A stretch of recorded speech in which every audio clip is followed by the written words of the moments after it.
Kui aga kehale mõjub samaaegselt mitu jõudu, siis peame me rääkima teiega mitte enam ühest või teisest kehale mõjuvast jõust, mis keha liikumist mõjutab, vaid me peame rääkima resultantjõust. Ja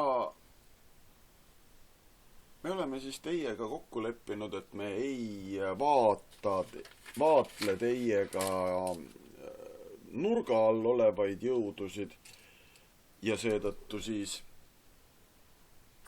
võib meil olla olukord, kus meil samas sihis mõjuvad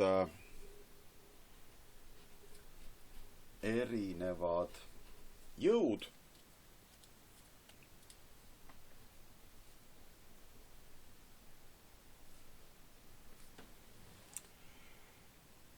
ja selle asemel, et vaadata kehale mõjuvaid 4 erinevat jõudu, on meil mõistlik siis vaadata hoopis kehale mõjuvat resultantjõudu, mis on kehale mõjuvate jõudude vektorsumma. Ja just nimelt see resultantjõud on see, mis siis lõpuks kehale selle kiirenduse annab või ei anna. Ja kuna need jõud on vektoriaalsed suurused, siis tuleb nende liitmisel olla väga tähelepanelik. Ja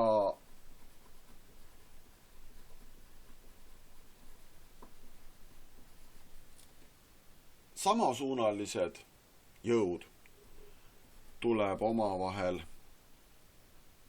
liita ja vastassuunalised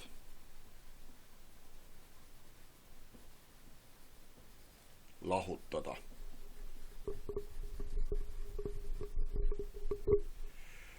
Ehk siis meil on, eks ole, F1 ja F3 samasuunalised ja F2 ja F4 samasuunalised.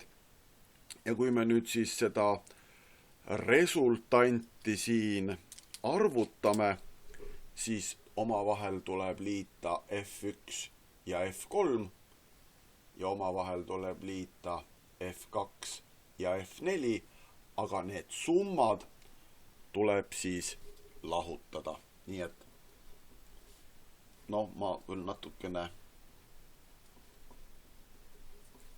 oletan siin, sest et lahutada tuli meil alati ju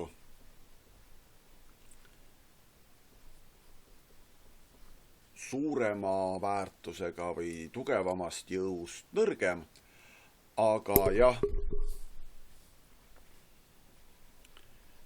põhimõte on siis see, et samasuunalised jõud liidetakse, aga vastassuunalised lahutatakse.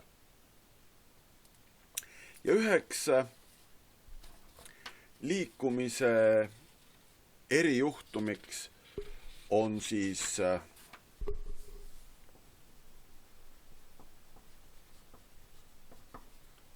ühtlane liikumine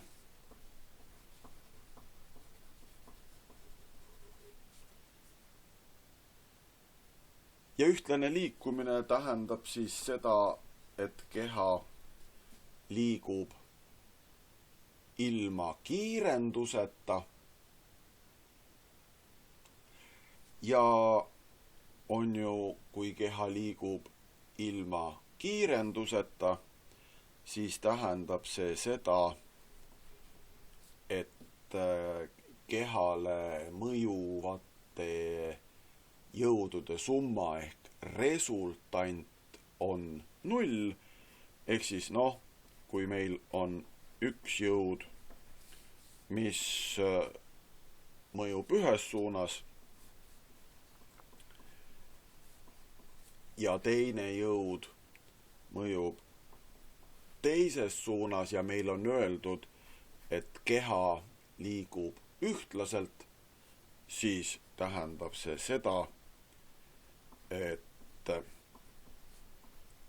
nende kahe vektorsumma peab olema 0, mis siis omakorda tähendab seda, et kehale mõjuvad jõud on sama suurusega. Nii et jah, me peame oma arusaamistes tegema väikese korrektiivi. Nimelt, kui me siiamaani oleme harjunud mõttega, et kui kehale ei mõju ühtegi jõudu, siis keha seisab paigal, aga päris nii see ei ole. Kui keha liigub ja liikuvale kehale ei mõju mitte ühtegi jõudu, siis selline keha liigub ühtlaselt, tema liikumise kiirus ei muutu ja tegelikult tuleks veel öelda, et selline keha liigub ühtlaselt ja sirgjooneliselt. Ja nüüd siis mõned näidisülesanded veel. Te märkasite, et ülesanne J jäi vahele. Nii et võtame siis kõigepealt ja lahendame ülesande J. Autot, mille mass on 1 tonn, teen selle tonni kohe põhiühikuteks ehk kilogrammideks, pukseeritakse trossi abil, mille jäikus on 50 kilonewtonit meetri kohta.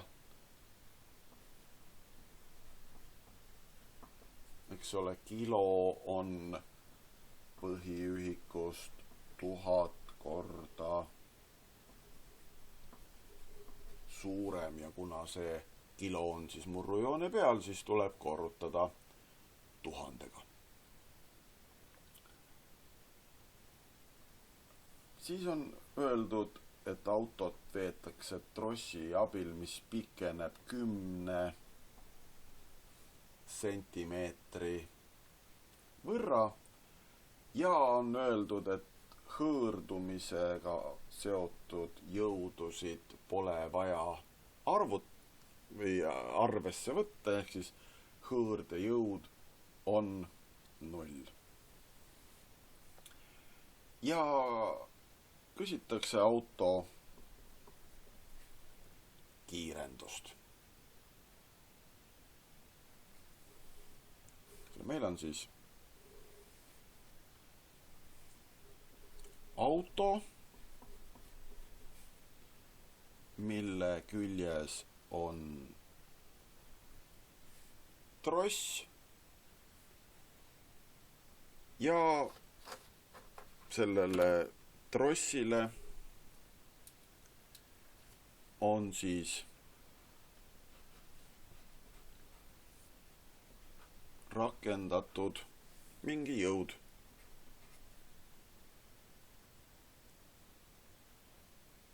Kuna see tross püüab, see jõud püüab muuta selle trossi kuju, siis tekib trossis elastsusjõud. Ja me nägime, et need kaks jõudu olid suuruselt võrdsed. Ehk siis mida tugevamalt trossi venitada, seda pikemaks tross muutub. igas teises olukorras peaksime me arvesse võtma ka hõõrdejõu. Ehk siis, kui me räägiksime sulle kehale antavast kiirendusest, siis see kiirendus põhjustav resultantjõud on veojõu ja hõõrdejõu summa. Elastsusjõud ei mõju mitte sellele autole, vaid elastsusjõud mõjub trossile. Ja seetõttu elastsusjõud seda liikumist siin otseselt ei mõjuta. Aga kuna meil on öeldud, et hõõrdejõud on 0, siis saame me teada, et see kiirendus ongi võrdne veojõuga, mis omakorda on võrdne elastsusjõuga. Nii et kuna elastsusjõudu me oskame teiega arvutada ja, eks ole, veojõud on siis, põhimõtteliselt meil ainukene liikumist põhjustav jõud, siis saame me kirja panna, et see kiirendus on võrdeline, mitte võrdeline, vaid võrdne elastsusjõuga. Ja kuna meil on kõik vajalikud tegurid siin olemas, siis saame me välja arvutada selle kiirenduse, mis meie käest küsitakse, ja selleks peame siis elastsusjõudu jagama massiga. Ja kui siia nüüd siis arvud asemele panna, saame vastuseks 5 meetrit sekundruudu kohta.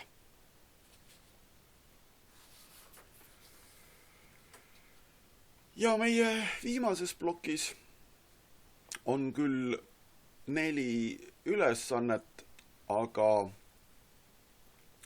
vaatame meie nendest 2 esimest ja jätame 2 viimast üldse vaatlemise alt välja, et nendega siis üldse ei tegeleks. Nii et näidis ülesanne L. Kehale massiga 10 kilogrammi, mis liikus kiirusega 2 meetrit sekundis, mõjus 30 millisekundi jooksul liikumisega samasuunaline jõud 100 newtonit. Kui suure kiirendusega keha liikus ja milliseks kujunes keha kiirus vastastik mõju tagajärjel.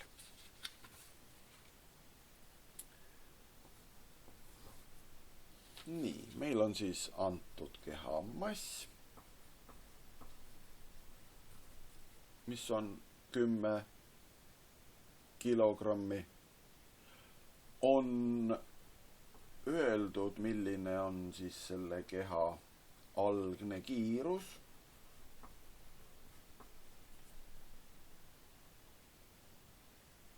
Siis on aeg mille jooksul jõud mõjub. Milli on siis tuhandik sekundit ja on siis jõud, mis liikumist mõjutab ja see on 100 Newtonit. Ja meil on öeldud, et see jõud on keha liikumisega samasuunaline. See on väga oluline siin ära rõhutada, et jõud on liikumisega samasuunaline.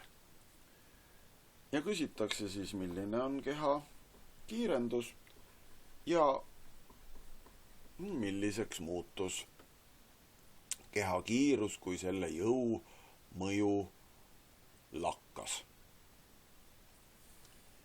Meil on siis liikuv keha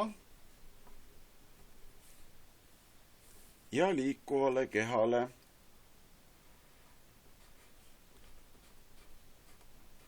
mõjub siis samasuunaline jõud. Ja me Newtoni teisest seadusest ju mäletame, et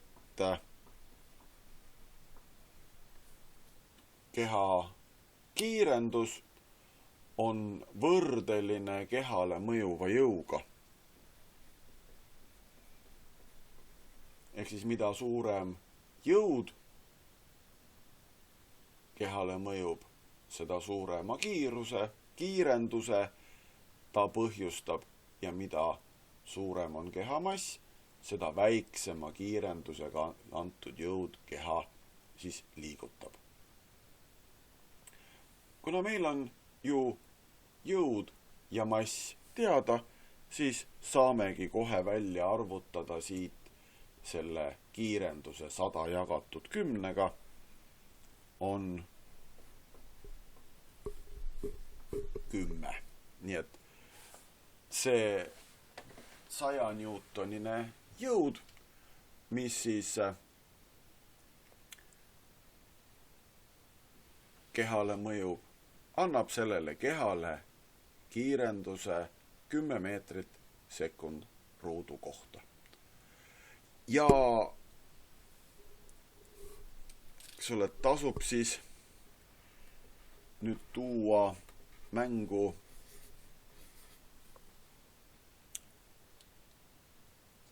mõisted positiivne ja negatiivne kiirendus. Mäletatavasti, kui kiirus ja kiirendus olid samasuunalised, siis kiirus kasvas ehk kiirendus oli positiivne. Ja kui kiirus ja kiirendus olid vastassuunalised, siis kiirus kahanes ehk kiirendus oli negatiivne. Meil tasub siin praegu rõhutada siis seda, et kuna kiirus ja jõud on samasuunalised, siis on samasuunaline ka kiirendus ja järelikult meil on tegu siis positiivse kiirendusega, mis siis kiirust kasvatab. Selle vastasel juhul see jõud siis põhjustaks pidurdamise ehk kiiruse vähenemise. Ja meie esimesest teemast leiame siis ka valemi keha kiiruse arvutamise kohta, kui on teada algkiirus, kiirendus ja aeg. Ja põhimõtteliselt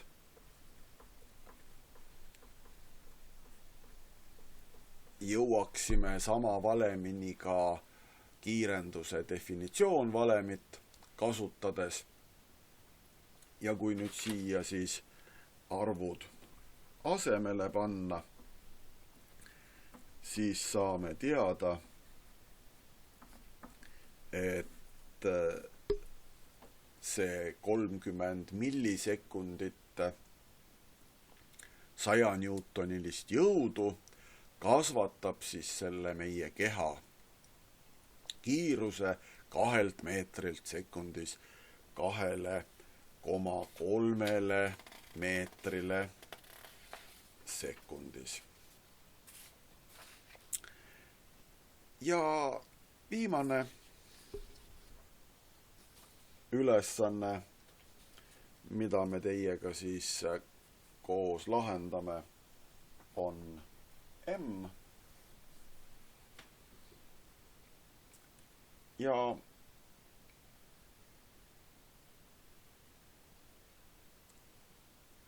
see M kirjeldab meile siis ainult hõõrdejõu mõjul toimuvat liikumist,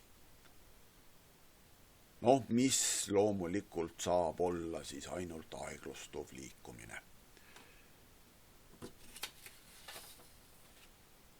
Meil on siis antud algkiirus,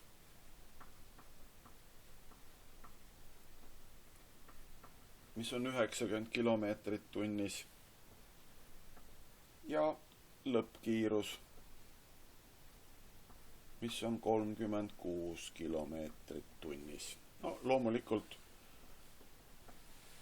need tuleb siis teisendada meetritesse sekundis. Ja hea on meeles pidada siis, et 36 kilomeetrit tunnis on 10 meetrit sekundis, eks ole, 72 kilomeetrit tunnis on 20 meetrit sekundis, 108 kilomeetrit tunnis 30, 90 kilomeetrit tunnis 25 meetrit sekundis. Ja see pidurdamine toimus siis 100-meetrisel teel ja kehamass taaskord 10 kilogrammi ning meie käest küsitakse siis hõõrdetegurit. Ja nüüd on meil siis, eks ole, olukord, kus meil on mingisugune liikuv objekt, aga temale mõjub ainult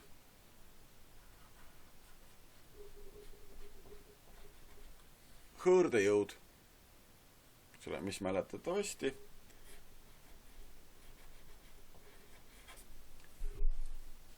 oli siis võrdeline kehakaaluga või horisontaalsel teel liikuvale kehale mõjuv hõõrdejõud on võrdeline raskusjõuga.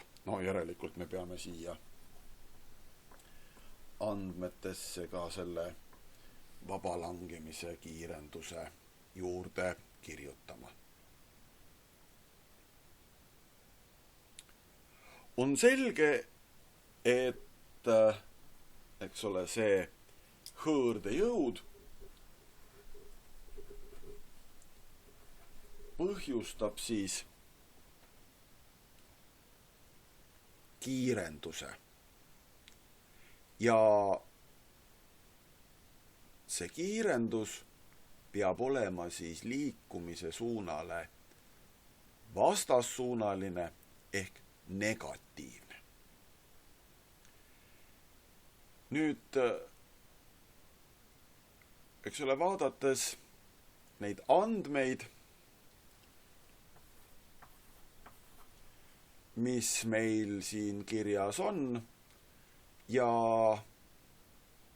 meie kinemaatika ehk siis eelmise teema valemeid, näeme, et meile vaatab sealt vastu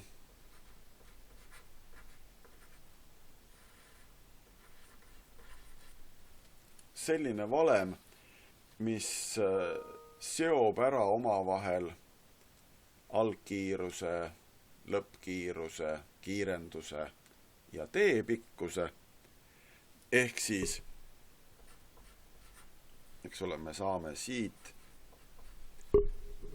selle kiirenduse avaldada.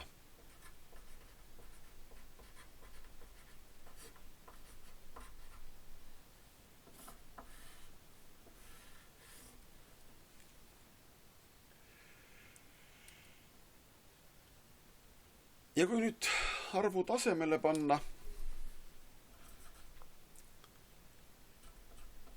siis me saame kiirenduse väärtuseks negatiivse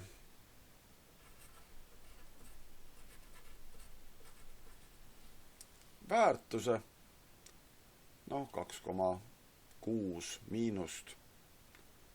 Aga see on ju tegelikult eespool kirjeldatuga kooskõlas, sest et kui kiirus ja kiirendus on vastassuunalised, siis peab liikumine aeglustuma, ehk tegemist on negatiivse kiirendusega. No nüüd, kuna see resultantjõud ehk siis ainukene jõud, mis kehale mõjub ja mis siis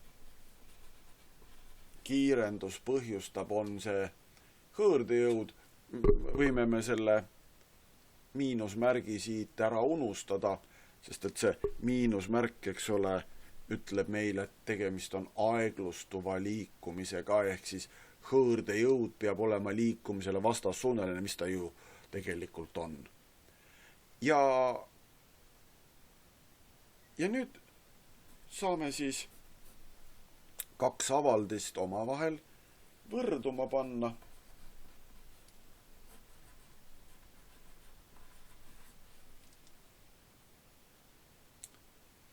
Ja tuleb välja, et